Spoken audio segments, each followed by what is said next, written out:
हर एक बच्चा YouTube पर, गूगल पर सिर्फ एक ही चीज सर्च कर रहा है, डेट इज कि वो 2 मंथ में अपने सीरीज को कैसे क्लियर कर सकता है। कि हम सब एक लूप में फंसे हुए हैं। बात ये है कि थोड़ा लेवल अप हुआ है, कंपटीशन बढ़ा है, ना तो टीचर्स अपना सिलेबस अपडेट करने की कोशिश कर रहे हैं। Hello everyone, this is Prerna Sharma and you are watching facts with Prerna. अब सीरीज के लगभग 40 से 45 दिन बचे हैं, जिसमें हर एक बच्चा YouTube पर, गूगल पर सिर्फ एक ही चीज सर्च कर रहा है, डेट इज कि वो 2 मंथ में अपने सीरीज को कैसे क्लियर कर सकता है, उसको क्या टॉपिक पढ़ने चाहिए और क्या नहीं पढ़ने चाहिए। इसी टॉपिक पर आज हम बात करने वाले हैं। बट मैं आपको एक क्रूअल रियलिटी बताना चाहती हूँ इस वीडियो को शुरू करने से पहले। द थिंग इज कि हम सब एक लूप में फंसे हुए हैं और उस लूप से हम बाहर नहीं निकलना चाहते हैं। हर कोई तैयारी कर रहा है, हर कोई सीरियस OTA और सब चीजें क्लियर करना चाहता है, हर कोई एकेडमी जाना चाहता है। बट द थिंग इज कि हम उस लूप से बाहर नहीं निकलना चाहते वहां जाने के लिए। किस लूप के बारे में बात कर रही हूँ? हर एग्जाम होने के बाद में बहुत सारे टीचर्स हैं, ऑनलाइन भी पढ़ा रहे हैं, ऑफलाइन भी पढ़ा रहे हैं, एंड मोस्ट ऑफ मैं बात कर रही हूँ ऑनलाइन टीचर्स के बारे में। जैसे ही कोई एग्जाम होता है, they comes to show the thing कि ये देखो, हमारे पढ़ाए हुए में से ये वाला क्वेश्चन आया है, हमने ये पढ़ाया था तो इसमें से ये वाला क्वेश्चन आया है। और जो अपकमिंग एस्पिरेंट्स होते हैं, मैं सिर्फ डिफेंस के लिए बात नहीं कर रही हूँ, जो अपकमिंग एस्पिरेंट्स होते हैं किसी भी चीज के लिए, वो बिना देखे सोचे समझे उनके कोर्सेज में एनरोल कर लेते हैं।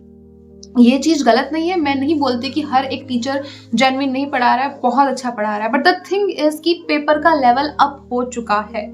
UPSC ने अपने पेपर को अप किया है। आप में से कुछ एस्पिरेंट्स होंगे जो भी रिसेंटली FCAT का पेपर देने गए होंगे, एंड द थिंग इज कि चलो एडसिल आ गया है, चेंज हो गया है। बात चेंज होने की नहीं है कि वेंडर चेंज हो गया है, बात ये है कि थोड़ा लेवल अप हुआ है, कंपटीशन बढ़ा है।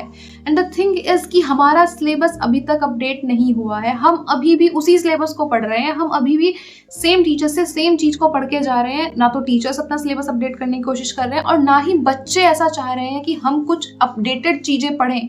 वही रटी रटाई चीजें बार बार बच्चे के सामने रख दी जाती हैं, एंड द जो फर्स्ट टाइम एस्पिरेंट है, जो सेकंड टाइम एस्पिरेंट है, वो समझ ही नहीं पा रहा है कि उसे किस लूप में डाला जा रहा है बार बार। मेन थिंग जो मैं इस वीडियो में बताने वाली हूँ, हम डिस्कस करेंगे कि हमें क्या चीजें पढ़नी चाहिए। मैं डिस्कस ये भी करूंगी कि हमें टॉपिक वाइज कहाँ से लेना है, क्या चीजें हैं। बट मैं साथ ही साथ इस वीडियो में आपको आज ये भी बताऊंगी कि आप खुद से कैसे एनालिसिस कर सकते हैं कि आपको पढ़ना क्या है। ना कि किसी टीचर पे डिपेंड होना है, ना किसी अदर वीडियोस पे डिपेंड होना है। मैं आज आपको वो चीजें बताऊंगी ना जो मैं खुद फॉलो करती हूँ। और ट्रस्ट मी, मैं अपना अगर कोई टीचर भी सिलेक्ट कर रही हूँ ना, मुझे इससे पढ़ना है, तो ट्रस्ट मी, मैं उस टीचर्स के पढ़ाए हुए को मैं अच्छे से देखती हूँ। मुझे कोई टीचर नहीं चाहिए परमानेंट कि मुझे इसी टीचर से पढ़ना है, मुझे वो टॉपिक चाहिए। अब उसे जो भी टीचर पढ़ा रहा है मैं उससे पढ़ लूंगी, दैट्स द पॉइंट। तो आपको वो टॉपिक्स पहचानने आने चाहिए और आज इसी पे मैं बात करने वाली हूँ। वो टॉपिक्स जब तक आपको पहचानने नहीं आएंगे तब तक आप कुछ नहीं कर सकते, दैट्स द थिंग। और ये चीज कोई टीचर आपको नहीं बताएगा, क्योंकि वो चाहता है कि जो भी मैं पढ़ा रहा हूँ बच्चा आए और उसको पढ़े। ये चीज होती है और होती आ रही है। अब हम टॉपिक वाइज बात करेंगे। मेनली मैं आपको उलझाना नहीं चाहती हूँ, मैं सिर्फ आपको इतना बता दूं क्लियरली कि मैं OTA के बारे में बात करने वाली हूँ, because I am a girl. So मेरे पास GS और इंग्लिश के पेपर्स होते हैं और उन्हीं के बारे में मैंने काफ़ी कुछ पढ़ा है, एंड बहुत सारे प्रीवियस ईयर भी उसी के ही देखे हैं। सो मैथमेटिक्स के बारे में मैं ज़्यादा नहीं बता पाऊंगी, बट द थिंग इज मैं थोड़ा बहुत आपको बता दूंगी कि आपको यहाँ से पढ़ना चाहिए। बट जो मैं मेनली इस वीडियो में बात करूंगी दैट इज इंग्लिश और हमारी जो GS है उसके बारे में बात करूंगी। सबसे पहले तो हमें पता कैसे चलेगा कि कौन से टॉपिक हमारे लिए बहुत ज्यादा इंपॉर्टेंट है। उसके लिए ना आपको प्रीवियस ईयर की जरूरत पड़ती है। कोई भी एग्जाम का प्रीवियस ईयर आप उठा लीजिए, लेकिन केवल 1 साल के प्रीवियस ईयर से आपको पता नहीं चलेगा। सपोज करते हैं कि हमारे पास 3 महीने, अभी हमारे पास तो खैर 2 महीने, मान के चलो 40 से 45 दिन का समय हमारे पास अभी भी है। सपोज करते हैं मुझे अभी अपनी तैयारी को शुरू करना है and I just want to clear the cut off. Hard work करने की जरूरत नहीं है, स्मार्ट वर्क करना है, पर करना कैसे है, किस डायरेक्शन में हमें जाना है, वो चीजें समझने के लिए मुझे एटलीस्ट मुझे कम से भी कम 5 से 6 साल के प्रीवियस ईयर के क्वेश्चंस चाहिए ही चाहिए होते हैं। चाहे आप NDA की तैयारी कर रहे हैं, चाहे आप सीरियस की तैयारी कर रहे हैं। Main thing is previous year कहाँ से मिल सकते हैं? आपको किसी वेबसाइट से मिल सकते हैं ऑनलाइन।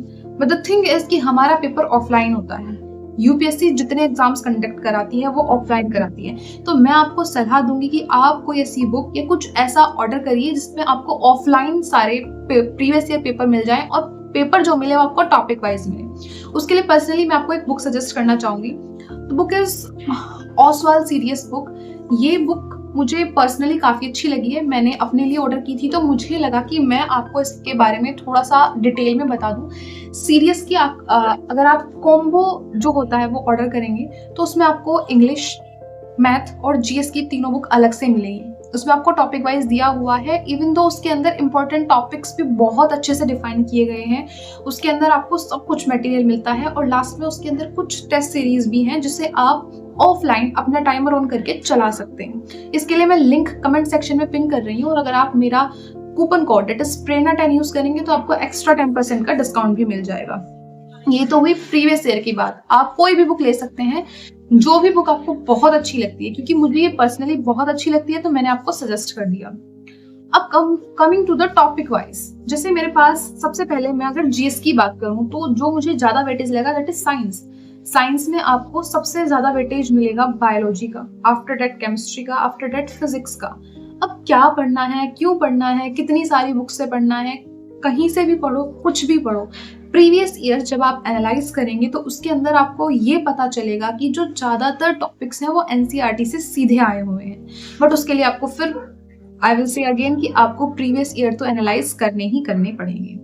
ठीक है, उसके लिए भी मैं थोड़ा सा आपको हिंट दे देती हूँ, क्योंकि दैट इज कि जब तक आप चीजें खुद नहीं करेंगे ना आप समझेंगे नहीं।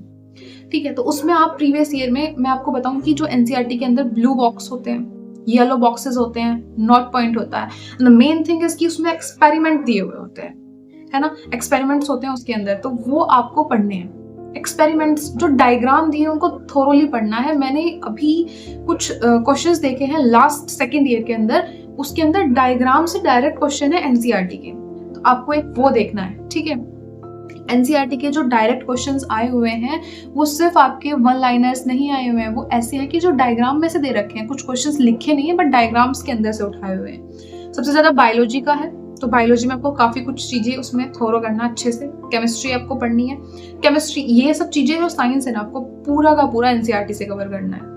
पहले तो एनसीईआरटी ही पढ़ो। एनसीईआरटी में डायग्राम्स जितने हैं, जितने एक्सपेरिमेंट है, ब्लू बॉक्स है, नोट पॉइंट्स हैं, वो सब बहुत अच्छे से पढ़ना है। टिप्स करके एक बॉक्स बनाया रखते हैं ना, वो इंपॉर्टेंट टिप्स, उसको पढ़ना है बहुत अच्छे से। जितने भी क्वेश्चंस दे रखे हैं वो बहुत अच्छे से करने हैं। कंट्रोल एंड कोऑर्डिनेशन करके एक चैप्टर है, उसमें से बहुत ज्यादा क्वेश्चंस मैंने देखे हैं जो मुझे लगे हैं कि बढ़िया अच्छा खासा मटेरियल है।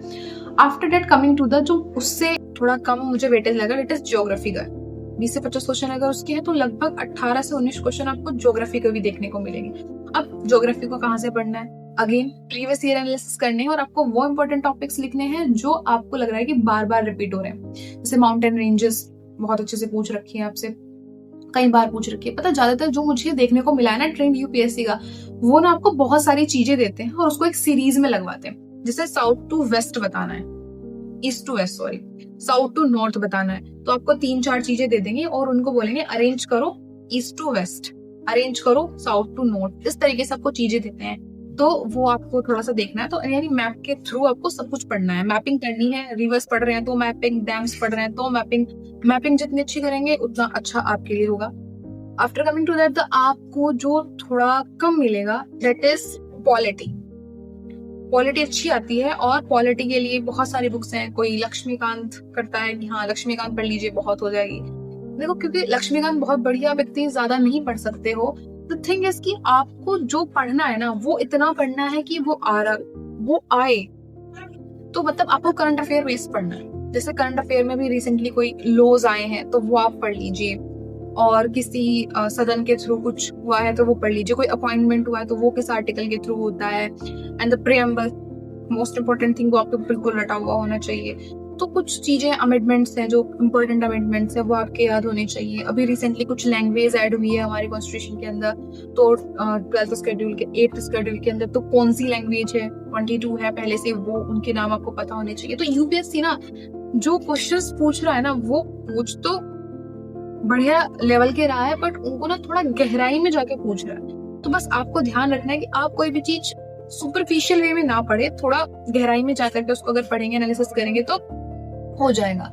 And after coming to the polity के बाद अगर मैं बात करूं तो हमारा पॉलिटी के बाद हमारी हिस्ट्री आती है। हिस्ट्री के अंदर हम क्या कर सकते हैं? देखो, हिस्ट्री एक बहुत ज्यादा बड़ा वाइड सब्जेक्ट है, लेकिन हम इतना ज्यादा नहीं पढ़ेंगे हिस्ट्री में भी। हिस्ट्री में भी मैं सबसे पहले आपको सजेस्ट करूंगी 9th और 10th की एनसीईआरटी। जी, 9th और 10th की एनसीईआरटी मैं आपको सजेस्ट करूंगी हिस्ट्री के अंदर भी, क्योंकि उसमें से भी मुझे मोस्ट ऑफ क्वेश्चंस देखने को मिलेंगे, but that is not enough. I again repeat that is not enough. You have to mention the important topics in your notebooks from the previous year books. उसके बाद ही आप कहीं किसी लेवल पे जाकर पहुंच पाएंगे। ये जो टीचर्स डालते हैं वन शॉट वीडियो है, हम एक वीडियो के अंदर कवर करा देंगे, ऐसा बिल्कुल नहीं होता है। CDS is not a superficial exam. ये बिल्कुल भी ऊपरी एग्जाम बिल्कुल नहीं है कि आप ऊपर से पढ़ के चले जाएंगे, आप क्लियर कर लेंगे। This is the exam of UPSC, और यूपीएससी कोई भी एग्जाम ऊपर लेवल से नहीं कराती है।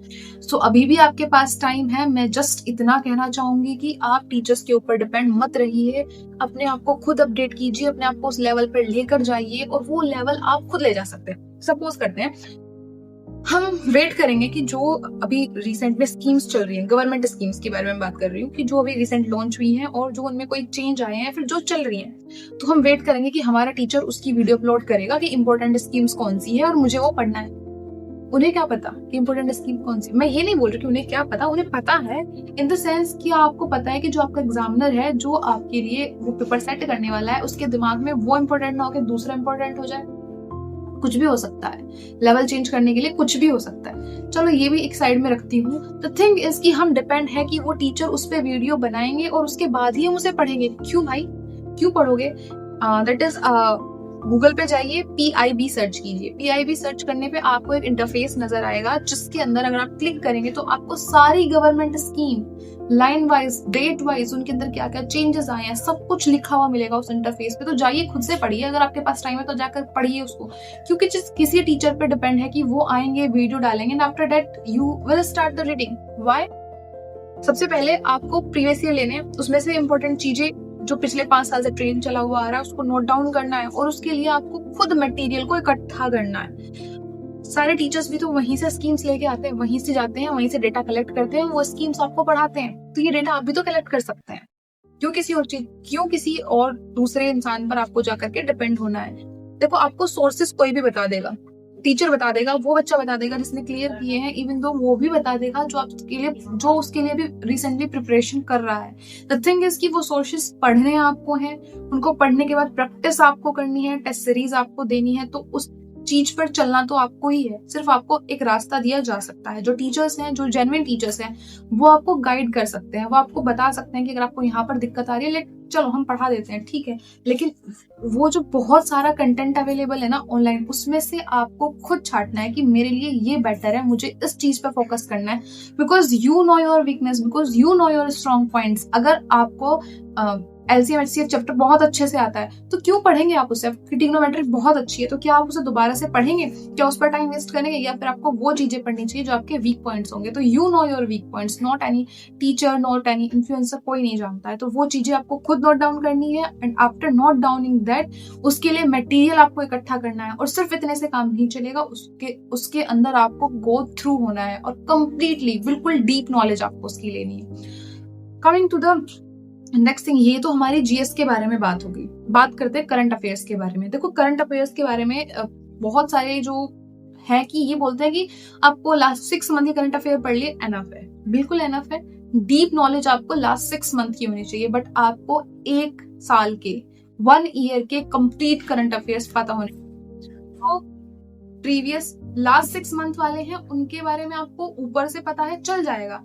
लेकिन जो लास्ट 6 मंथ के हैं, डेट इज वो आपको कंप्लीटली पता होने चाहिए, और जो उससे पहले 6 महीने के, वो भी आपको पता होने चाहिए। बट अगर वो आपको थोड़े कम भी पता है तो काम चल जाएगा। But last 1 year is mandatory. इस बार जो FCAT का एग्जाम हुआ है, या इससे पहले जो CDS का एग्जाम हुआ था, उसमें भी मैंने ये चीजें नोट डाउन की हैं। लास्ट 1 साल के करंट अफेयर्स पूछे जाते हैं। अब करंट अफेयर्स कहाँ से पढ़ें? देखो, आदत डाल लो कोई भी एक न्यूज़पेपर पढ़ने, उस न्यूज़पेपर में से ये रखो कि कम से कम मैं 2 से 3 आर्टिकल्स तो पढ़ूंगा। जो न्यू है अभी वो लोग सिर्फ एक आर्टिकल रखे, उसी को अच्छे से समझे। बट द थिंग इज कि आपको आदत तो डालनी पड़ेगी। देखो, आप रेगुलर नहीं पढ़ सकते तो आप वीकली बेसिस पर किसी चीज को पढ़िए। वीकली बेसिस पर मैगजीन्स आती है, वीकली बेसिस पर जो करंट अफेयर्स की हमारी वीडियोस आती है वो पढ़िए, मंथली पढ़िए।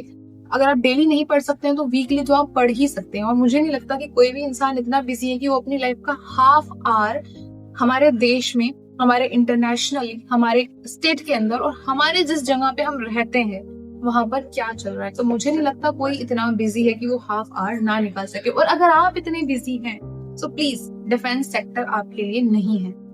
सो प्लीज एस्पिरेंटशिप को छोड़ दीजिए, मत कीजिए किसी चीज की तैयारी। जनरली अगर आप तैयारी नहीं कर सकते हैं। Coming to the next point, ये तो हो गया हमारा जीएस का पूरा सेक्शन जिसके बारे में मैंने बात कर ली। After that English portion. English सब लोग सोचते हैं कि सिर्फ मैं ग्रामर की प्रैक्टिस करूंगा, ग्रामर के रूल्स पढ़ूंगा, दैट इज एनफ। नहीं, कॉम्प्रिहेंशन भी आती है, क्लोज भी आता है, रीअरेंजमेंट्स आते हैं, द एरर है, पार्ट ऑफ स्पीच आता है, बहुत सारी चीजें आती हैं। और अगर मैंने कोई भी एक पॉइंट छोड़ा, क्योंकि देखो ऐसा होता है, रूल है 50-60, 40-70 इस तरह का है।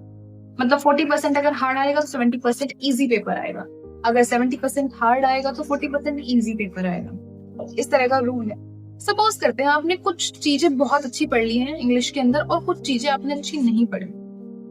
Part of speech main part है ग्रामर का, अगर आपने वही छोड़ दिया, आफ्टर दैट जो पेपर आया, जो टॉपिक्स आपने पढ़े थे उसका हार्ड पेपर आया, तो वो आप नहीं कर पाए अटेम्प्ट, क्योंकि वो काफी हार्ड था, वो किसी भी बच्चे से अटेम्प्ट नहीं हुआ, बहुत कम बच्चों से अटेम्प्ट कर पाए। द थिंग इज, जो इजी पार्ट आया था वो आप स्किप करके चले गए। तो English is not based on the skipping art. तो स्किपिंग आपको इंग्लिश में तो बिल्कुल भूल जानी है। वो क्या, आपके लिए ब्लैक बुक यूज कर सकते हैं। एंड द थिंग इज, जो आपकी नॉर्मल इंग्लिश है उसके लिए आप एसवी बख्शी, मेरी माने तो बहुत ज्यादा है, एनफ है आपके रूल्स के लिए, but not for the comprehension. क्योंकि कम्प्रीहेंशन के लिए तो भाई आपको रीडिंग स्किल्स जो होती है ना वो बहुत अच्छी होनी चाहिए। आपकी रीडिंग स्किल्स, क्लोज बहुत अच्छा होना चाहिए, यानी आपको जो नॉलेज होनी चाहिए पार्ट ऑफ स्पीच की बहुत अच्छी नॉलेज होनी चाहिए। तो जब तक आप रीडिंग करनी शुरू नहीं करेंगे तो आपकी कम्प्रीहेंशन स्किल बिल्कुल भी अच्छी नहीं होगी। एंड द थिंग इज कि आपका पेपर डूबना ही डूबना है। ठीक है, तो ये था जो मैं कुछ आपको बताना चाह रही थी कि लास्ट कुछ मंथ्स में आप अपनी प्रिपरेशन को कैसे लेके जा सकते हैं।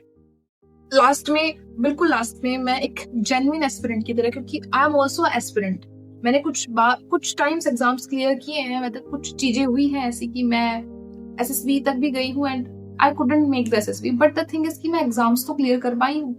सो उस एग्जाम को क्लियर करने की जो मेरी स्ट्रेटेजी रही है वो चीज मैं आपके साथ शेयर कर रही हूँ, ताकि मैंने काफी फ्रेंड्स के साथ ऐसा होते हुए देखा है कि वो भटक जाते हैं। भटकना इन द सेंस कि वो हमारी जो प्रिपरेशन है उसको नहीं छोड़ते हैं। द थिंग इज कि वो गलत चीजों को फॉलो करना शुरू कर देते हैं। मैं आपको कोई ये नहीं बोलूंगी कि जो चीज मैं फॉलो कर रही हूँ वही आप भी फॉलो कीजिए, बट द थिंग इज आप ये पहचानना सीखिए कि आपके लिए क्या सही है, कब आपको अपडेट होना है, कब आपको पहले वाला सिलेबस पढ़ना है। मैं रिसेंटली यूट्यूब पर कुछ वीडियो सर्च कर रहे थे किसी टॉपिक से related, and the thing is कि वो टीचर्स के जो सिलेबस है वो अपडेट ही नहीं हुए हैं। जितनी भी मैंने एनसीईआरटी के बारे में बात की है वो जो पहली पुराने वाली एनसीईआरटी बुक्स हैं उनके बारे में बात की है, क्योंकि नई वाली एनसीईआरटी में से बहुत सारे चैप्टर्स हटा दिए, सिलेबस बिल्कुल रिड्यूस हो चुका है। लेकिन यूपीएससी अभी भी पुरानी बुक्स के अंदर से ही अपने एग्जाम्स बना रहा है। तो प्लीज पुरानी एनसीईआरटी से पढ़िएगा, नई एनसीईआरटी की तरफ मत जाइएगा। इन द लास्ट, अगर आपको अभी भी कोई क्वेरी है, अगर आपको लगता है कि मेरे पास उस क्वेरी का आंसर होगा, तो please comment me down and I will try to answer every comment as much as possible. So, अपनी तैयारी को अच्छे से कीजिए और किसी भी गलत चीज को फॉलो करने की कोशिश मत कीजिएगा।